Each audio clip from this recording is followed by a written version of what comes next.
보험친구.com 소개해 드립니다. 부담되는 보험료, 알듯말듯한 보장, 내 보험 바로 알고 싶을 때, 그럴 때는 검색창에 보험친구.com을 검색하시거나 1844-0585로 전화하시면 됩니다. 이미 가입했던 보험의 경우 뭐가 문제인지, 또 내가 가입한 보험에 어떤 장단점이 있는지 보험친구.com에서는 모두 무료로 상담을 해드리고 있습니다. 암보험, 종신보험, 실손보험, 그 외에도 화재보험, 배상책임보험, 운전자보험 등등 모두 상담이 가능하고요. 검색창에서 보험친구.com 그리고 화면에 보이는 QR코드 접속하시면 바로 사이트로 연결이 되고요. 전화 1844-0585 어디든 연락 주시면 보험친구라는 여러분의 든든한 친구를 만나실 수가 있습니다. 보험친구.com이었습니다. 윤석열과 이제 명태균이, 김건희와 명태균 관계로 똑같이 적용되는 재판이 하나 있잖아요. 무상으로 여론조사를 받았다. 네. 이 재판은 이진관 판사가 합니다. 그러니까 김건희 1심 선고 하루 전날 이 재판의 준비기일이 열렸고, 네. 뭐 피고는 나오지 않았지만 이진관 판사 그 얘기를 했어요. 내일 있을 김건희 재판을 보겠다. 그 선고를 보겠다. 그렇죠. 라고 했는데 있으니까. 이게 영향이 있어요? 재판부가 다르다고 하지만 이진관 재판부에서 하고 있는 그 부분은 어떤 부분과 그 공통점이 있는지 말씀 주시는 똑같아요. 겁니까? 무상으로 여론조사를 받아가지고. 그 윤석열? 대상자가 윤석열이죠. 왜냐면 어제도 피고인 부부라는 표현을 쓰잖아요. 예. 이 피고인 부부는 김건희와 이 김건희 피고인의 남편 윤석열을 지칭하는 거고, 전속적으로 귀속한다고 했을 때도 그 당사자 주어는 윤석열 김건희거든요. 그러면 완전히 겹쳐 있고, 이 부분과 관련해서는 사실관계를 어떻게 하는지에 따라서 우리가 사실관계 기반은 같고 다만 판단은 달리 나올 것 같고 이런 상황입니다. 자, 말씀드린 순간 천군만마를 얻었습니다. 예, 최근에 이제 종편 수괴로 굉장한 활동을 하고 계신 분이죠. 예, 자, 강성필 민주당 부대변인 나오셨습니다. 어서 오십시오. 네, 안녕하세요. 종편 수괴 강성필입니다. 저렇게 귀여운 선수를 수괴라고 하면 어떡해요? 그 모든 게 최욱 탓이죠. 귀여우니까 수괴라고 할 수 있어. 수괴 인형? 예, 귀염둥이, 네. 뭐 큐트 수괴 뭐 이렇게 말할 수도 있을 것 같은데, 뭐 오늘도 뭐 방송 여러 개 하셨죠? 네. 그러니까 이 이야기 할 거 아니에요? 어제 그 김건희 1심 선고 관련해서. 네, 뭐 단내가 나네요 입에서. 예. 자, 그냥 저는 하나만 여쭤볼게요. 네. 종편 전체 분위기는 어떻습니까? 종편 전체 분위기. 신나는 분위기. 일단 국민의힘에서는 이제 황당한 주장을 하고 있는데 그게 무슨 주장이냐? 야, 한독수 23년 나왔을 때는 아무 말도 안 하고 그렇게 찬양하더니 김건희는 이제 이렇게 공격하는 거냐? 그리고 두 번째, 아니 항소심 있으니까 항소심 가서 다퉈라. 그러면서 또 항소는 하면 안 돼. 항소 포기하라고 합니다. 거기서 이재명 대통령 워딩을 또 끌고 들어오죠. 그렇죠. 예. 그래서 일단 그럼에도 불구하고 제가 그러면 이럽니다. 그러면 앞으로는 안 그래도 우리가 이제 300만 원짜리 파우치 받아도 고위공직자의 배우자가 괜찮다는 선례가 생겨버렸는데, 그러면 이제 뭐 고위공직자 가기 직전에 그 배우자가 누가 찾아와서 샤넬백 한 800만 원짜리 그냥 뭐 인사차 의례적으로 주는 건 괜찮다. 하지만 두 번째부터는 안 된다. 맞아, 그 법리야, 그 논리야. 첫 번째는 괜찮습니다. 네. 두 번째는 안 되고. 덕담만 건네서 괜찮다는. 그럼요. 거야. 그리고 이제 뭐 불법을 할 때는 앞으로 꼭 계약서만 안 쓰면 된다. 예. 이 판사가 세상 물정을 모르는 것 같아요. 그런가, 정치형. 사람을 제가 이제 강성필 소장님한테 뭐 부탁을 한다 칩시다. 처음에는 그냥 그런 이야기 안 하고 밥만 사줘요. 두 번째 가지고는 이제 술도 사줘요. 그리고 세 번째 가서 이제 술 사주면서 양주도 사줘요. 그러면서 부탁하는 거예요. 맞아요. 그러면은 양주 산 것만 제가 부탁한 게 되나요? 처음에 밥 산 거, 중간에 맥주 산 거, 이것도 다 부탁의 영역이에요. 그걸 따로 떼내 가지고 양주 산 것만 부탁이다라고 이야기를 하는 거잖아요. 그리고 여론조사 문제, 이거는 여론조사 전문가한테 물어보면 다 답이 나옵니다. 비공개 여론조사라고 하는 것은요, 내 돈이 들어가서 어디 홍보도 못하는 거예요. 그러니까 특정 고객이 부탁하고 특정 고객 맞춤형이 아니면 할 필요가 없는 거예요. 예. 언론사에 공표되는 것은 언론사에 공표됨으로 인해서 우리 회사 이름이 나가서 다른 고객을 모집할 수도 있단 말이에요. 비공개 여론조사는 절대 그렇게 하잖아요. 이거는 여론조사에 물어보면 되는데, 이거 물어보지도 않고 80여 차례 여론조사를 했는데 윤석열, 김건희에게는 직접 간 거는 3차례밖에 없다고 해요. 그러면은 대선 후보가 여론조사를 83차례나 다 받아보겠어요? 예. 참모들이 받아보거나 선대위 사람들이 받아본단 말이야. 김종인한테 갔을 수도 있고 이준석한테 갔을 수도 있고, 그 다음에 선대위 관계자 다른 친윤 국회의원들한테 갈 수 있었단 말이에요. 근데 요거를 명확하게 윤석열한테만 간 것이 아니다라고, 이게 무죄다라고 하려면 어떻게 해야 되냐면은, 이게 경쟁자였던 홍준표한테도 직접적으로 가고 경쟁자였던 유승민한테도 중요하게 갔다. 요렇게 나와야지 이게 윤석열한테만 간 것이 아니다라고 할 수 있는 거예요. 그마저도 사실은 또렷한 증거가 있어야 가능할 이야기일 텐데 어제 말씀하신 그 부분에 대해서는 우인성 판사가 판단한 게 진술밖에 없는 내용이잖아요. 그 상황들 자체를 이게 우인성 판사의 판단 모두가 좀 그런 것 같습니다. 지금 우리가 이제 명태균 이야기를 중심으로 하고 있는데 주가 조작도 그렇고요. 그러니까 주변에서 들리는 이야기가 그런 거예요. 이 사람은 주가 조작에 대해서 잘 모른다. 그리고 여론조사에 대해서 잘 모른다. 그런데 그 공소장에 적힌 내용 그 안에 갇혀가지고 여기서 요만큼 보니까 이건 위법이 없는 것 같아. 맞아요. 라는 판단을 해버리고 거기에 대한 여러 가지 뭐 법리적인 걸 붙여요. 어려운 말 써가면서. 네네. 그러면서 무죄를 줘버렸으니 그러면 이게 충분히 뒤집어질 수 있고 바뀔 수 있다라고 본다면 네네. 그런 판결을 하는 판사에게 어떤 페널티도 저런 분이 판사였어도 되느냐 이 그러는 말을 거죠. 묻고 싶은데 제가 법조인이니까 여쭤보고 싶은 게 이거예요. 자, 판사가 진실과 정의를 밝히는 역할을 하는 것이 판사입니까? 아니면은 공소장에 나와 있는 영수증 붙인 것과 서류 검사가 올린 것이 맞는가 안 맞는가 그것만 따지는 거냐. 근데 이거 묻고 싶어요. 맞아요. 그러니까요. 이 원칙이 있어요. 형사소송법의 기본 원칙은 불고불리. 이 어떠냐면 공소장에 있는 사실을 벗어나서 직권 탐지를 하는 게 제한이 돼요. 그러니까 A라는 범죄로 공소장에 올라왔네. 그런데 이거 재판하다 보니까 B라는 범죄도 있는데 이거는 별도로 본인이 인지한 부분에 대해서 고발 의뢰 같은 걸 할 수는 있지만 본인 재판에서 그것까지 판단할 수는 없고 다만 이 한덕수 재판에서 내란 이 주요 임무 종사로 이 공소장을 변경하라는 거. 그러니까 기본적으로는 공소장에 담긴 사실관계와 죄명을 토대로 해서 기본 사실관계가 크게 훼손되지 않는 범위 내에서의 적용 법조와 죄명은 바꿀 수 있지만 별도의 사실관계를 실체 파악을 진실에 가깝게 하기 위해서라는 이유로 판사가 할 수는 없습니다. 그러면 검사한테 공소장 변경이라는 지시를 내릴 수 있잖아요. 그게 방조와 관련해서는 그 부분을 안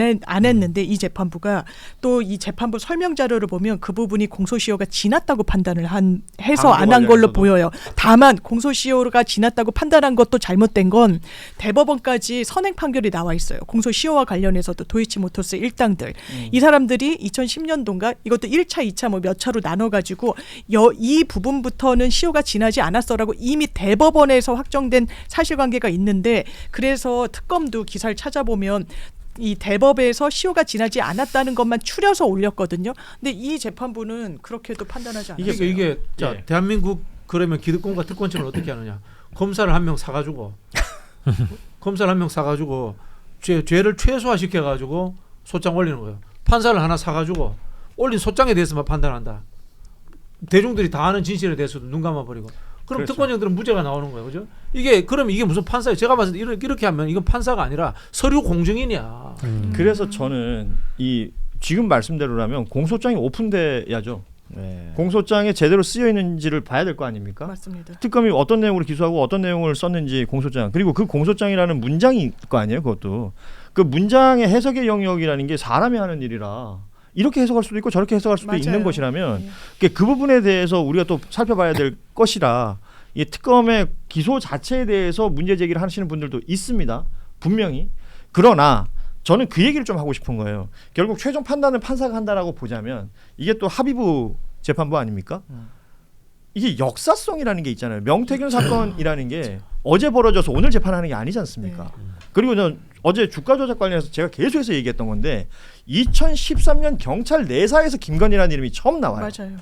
그렇죠? 그리고 사회적으로 계속해서 김건희라는 이름이 다시 올라올 때가 언제냐면 이 윤석열이라는 김건희의 남편이 출세할 때입니다. 중앙지검장이 되고 검찰총장이 되고 대통령이 될 때마다 뭐 청문회 과정을 거치거나 아니면 언론 취재를 통해서 그의 부인 김건희가 이런 혐의가 있다라는 얘기가 수시로 나왔었어요. 그렇잖아요. 그러다가 기소된 게 언제였습니까?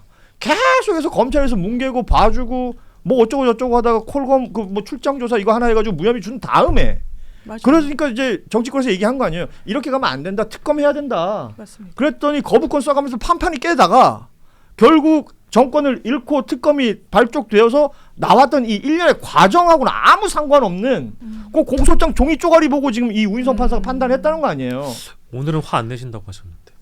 화가 안 날 수가 없어. 내가 언제 화를 냈니? 어제 약간 야! 이게 서류 공정일이라는 거야. 서류 올라오는 게 서류가 정확한지 안 한지 그거 확인하는 수준이지. 평소에는 사회 현상이라든가 세상 돌아가는 게 아무 관심도 없다가 그런 사람들의 한 사람의 인간사 자체를 판결하는 게 맞냐 이거예요.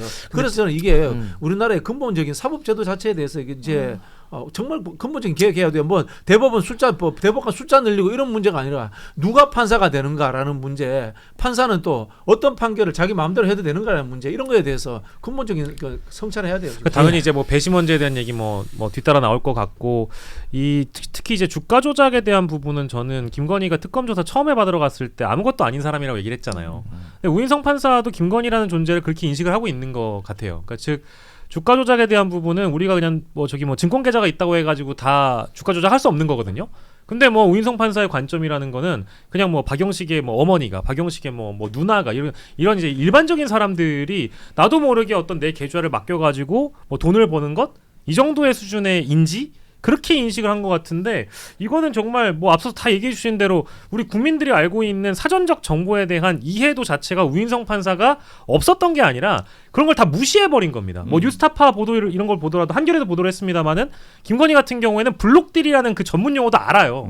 알고 있고 주식 전문적인 용어들까지도 이미 자기가 숙지를 해놓고 인지하고 증권사 계좌, 그 증권사를 직원과 통화를 하는 그 맥락들을 다 들여다보면은 전문 용어를 구사하면서 실시간 매매에 본인이 직접적으로 지시를 할 정도로 그 정도로 인지를 했는데, 이게 우리 엄마가 주가 조작하는 게 아니잖아요. 근데 그 정도의 인식만 하고 있는 겁니다, 이 양반은. 근데 저는 또 진짜 신박한 논리가, 예를 들어서 이제 이 나쁜 사람들이 주가 조작을 해가지고 그로 인해서 수익을 뭐 전체를 얻었는데 그 중에 전체를 다 같이 나눠야지 일부만 나누는 건 죄가 아니다. 그 얘기를 했어요. 네. 이거는 정말 뭐 법리가가 아니라 그냥 일반 상식적으로 듣고 있음에도 불구하고 이건 무슨 말이지라는 그러니까 생각이 이 사람은 들더라고요. 엠빵을 되게 좋아하는 거야. 그래야만 유죄예요. 아니 그러니까 우리 5명이서 뭔가 강도짓을 했는데 네. 나는 거기서 내가 훔친 거 내가 들고 나갔어. 네. 그러면 나는 그 공범이 아닌 거야. 그렇죠. 이렇게 그렇죠. 4명이서 그 수익을 나눠 가지면 그건 공범인데 네. 이 말이 되냐고요. 상식에 헌정이 또 미쳐요. 심지어 내가 쩐주야.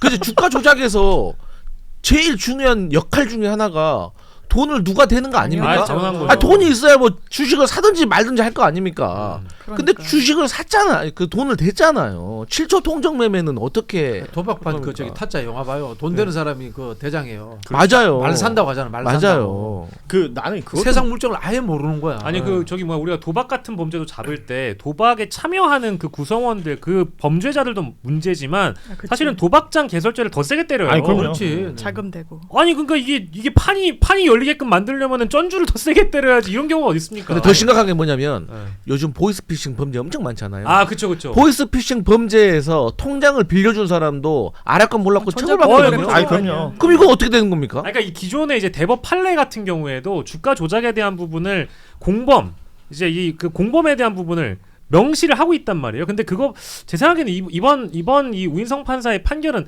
판례와 배치되는 결론을 내린 것 같아요. 네, 법 쪽에서 그 얘기 충분히 많이 하고 있고, 그러니까 이 모든 것들에 대해서 계속해서 얘기할 수밖에 없는 게 이게 한 해 뒤에 있었던 일이 아니라서 우리가 지금까지 들었던 거, 예를 들어 명태균이라고 치면 그 당에서 말이 많네. 아이고. 들었잖아요. 네.